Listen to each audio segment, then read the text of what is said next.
Home Show. John from Northwest Houston has a question about floor injections. Yeah, he's worried, believe it or not, about after the freeze about his floors, Tom. John writes to us, we have an engineered wood floor which had some water on it due to a broken pipe in the freeze back in February.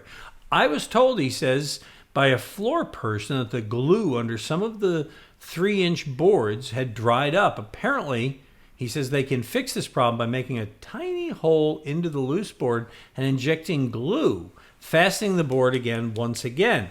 It doesn't look damaged now, but I worry in years to come, those loose boards could be a problem. What do you think of this solution?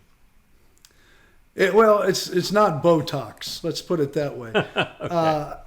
I have talked to, like say Jason, I've talked to him, and I've talked to a lot of guys in the business about this, because when they came out with the first Pergo floor and they were having some problems with some of the glue down products, that's what they all came up with. Drill a little hole. We'll take a needle, believe it or not, very much.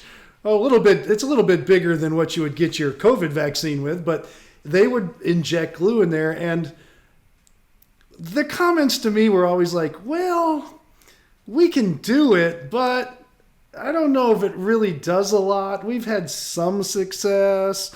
I mean, they come up with these, well, kind of. And so, yeah, if you want someone to try it, you can. Is it going to be a big major thing for you? No. Will your floor deteriorate without you doing it? Probably not, unless it's moving so much. It's mostly just an annoyance, because when you step on that spot, it makes a little noise. So be it. So what floor doesn't make a little noise sometime somewhere? At least most of them do. So I probably would not do it. If you want to call around, you can even call Jason over at Texas Floors and see if he knows someone that'll do it. You're probably not going to find a lot of takers on it, but if you want to do it, I don't think it would hurt you any. I don't think it's worth the trouble. So the idea, because I'm thinking you put the glue in there, I mean, you almost have to put something on top of it, to let the glue... Yeah, you put some wax paper in a book. You can use an electrical code book. It's pretty heavy. You put that on top of there. And we all have... Where is mine? I got mine here somewhere. Where's your NEC book? Yeah, I got my... Yeah, National Electric Code. Okay. Right. We used to have... Well, see, Charlie, in the old days, we had world books, but people don't have those anymore. The encyclopedias, those were good and heavy.